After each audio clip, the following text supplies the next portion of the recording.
Salut à tous et bienvenue pour votre nouveau numéro du Journal des Sports. On ouvre cette édition en prenant des nouvelles du VFC qui n'a pu confirmer son succès obtenu à l'extérieur chez lui vendredi dernier. Résultat, un match nul, un partout avec le troisième but de Pouponne face à Créteil et quelques occasions manquées, mais aussi un manque de maîtrise préoccupant par période. Un match à l'image du début de saison valenciennois trop inconstant. L'entraîneur Bernard Casoni. Il faut arriver à être régulier tout un match. On l'est pas. On peut être très bien comme on peut être très moyen. Voilà. Et on est capable de faire des périodes très bonnes. Hein. Puis après des périodes où là on perd la lucidité, et on perd l'organisation. Et là on est très vulnérable.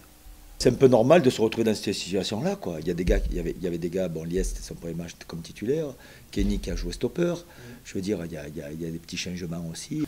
Quand tu perds ta lucidité, tu perds ton organisation, tu fais encore plus d'efforts. Je vois des saluts, ils ont fait des sorties de 30 mètres sur le porteur. On ne demande pas ça, quoi.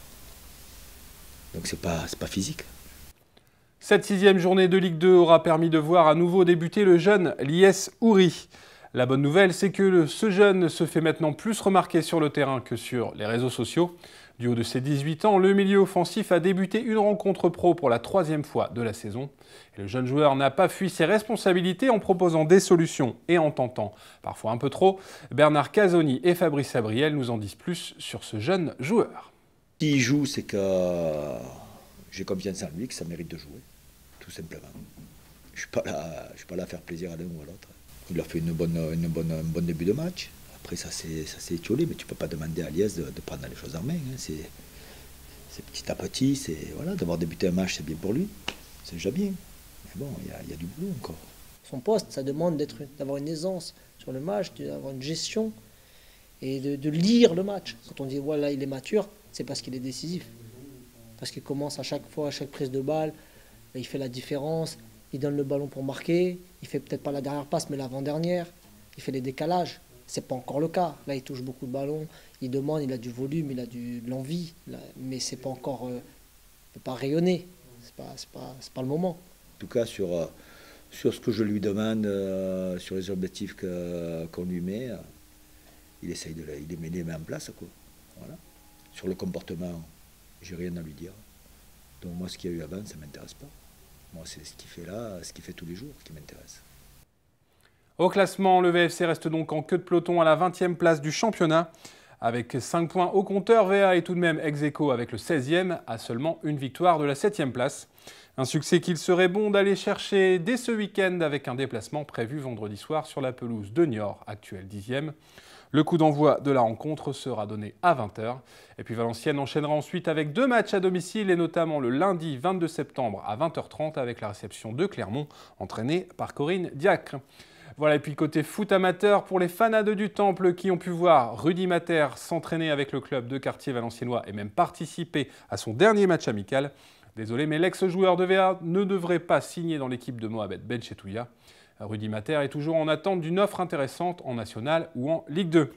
C'est donc sans l'ex-joueur valenciennois que du Temple retrouvera les terrains de son championnat de promotion honneur ce week-end, avec la réception de la réserve de Croix dimanche 21 à 15 h.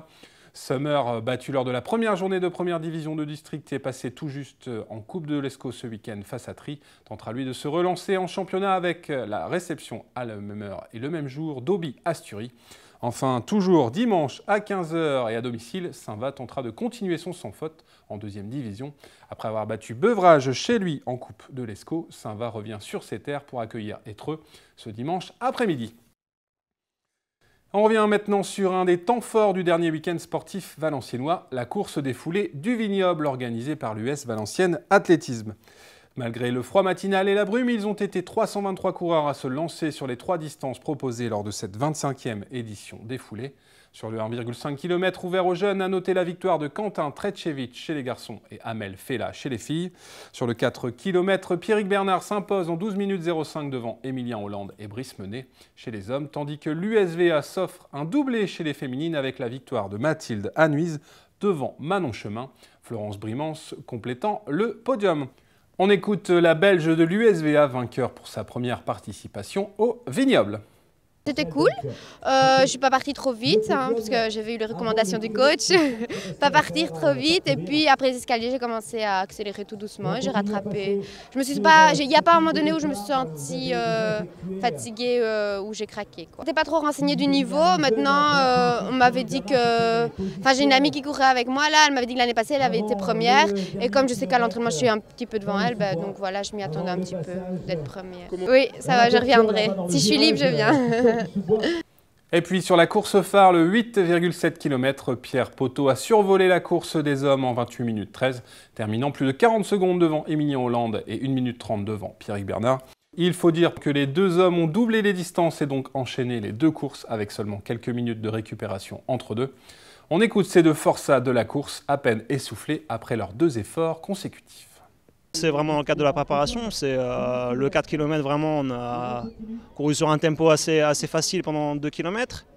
Puis avec Pierrick on a accéléré fortement dans le dernier kilomètre, donc finalement c'était on va dire relativement facile.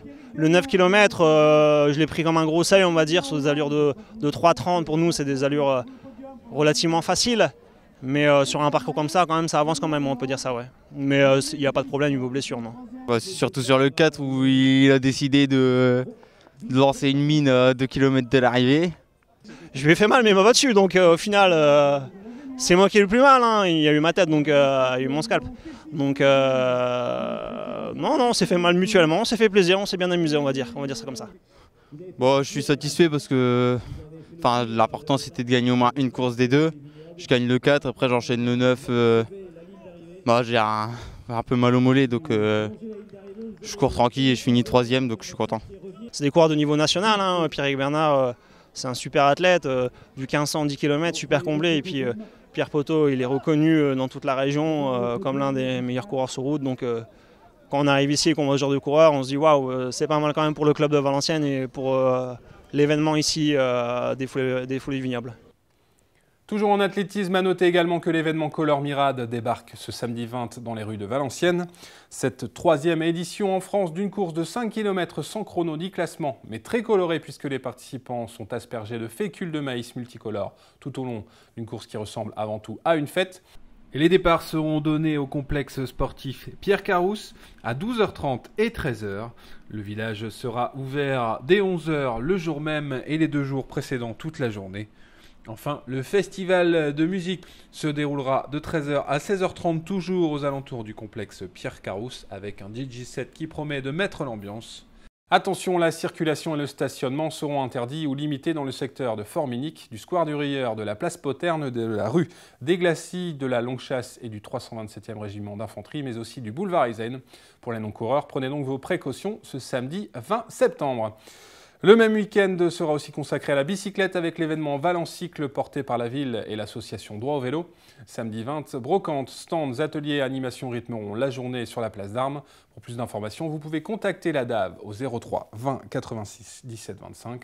Un sujet est consacré à l'événement dans votre hebdo d'information générale ce 17 septembre. On prend maintenant des nouvelles du VHHC qui a disputé son deuxième match de solidarité pour préparer au mieux sa saison de Division 3. Finalement opposé aux champions belges de Liège, les hockeyeurs sur glace de VA se sont inclinés 6-7 malgré un changement de gardien. Les Diables Rouges retrouvent ce week-end le championnat de Détroit avec la réception de Wascal à Valiglou samedi 20 à 18h30.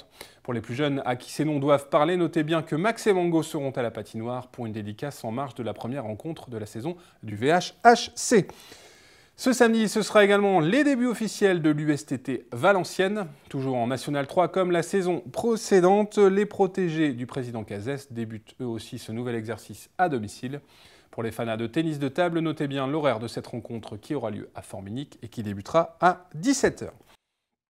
Eux ont débuté le week-end dernier, une semaine après leurs compères de l'élite. Je veux bien sûr parler des hockeyeurs sur gazon de Valenciennes, exempts lors de la première journée et de retour au plus haut niveau français cette saison.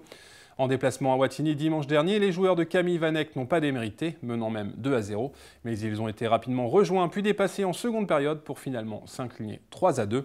Une courte défaite qui peut laisser des espoirs au HCV tout de même, à nouveau en déplacement lors de la prochaine journée, avec un match à Saint-Germain-en-Laye dimanche 21 à 15h. La semaine suivante, ce sera au tour du rugby club valenciennois de reprendre dans son nouveau championnat nommé championnat territorial. Une saison avec des derbys en vue face à Saint-Amand et Anzin. Plus d'informations dans vos prochaines éditions. Enfin, on se quitte avec deux dernières informations importantes. La première concerne le baseball.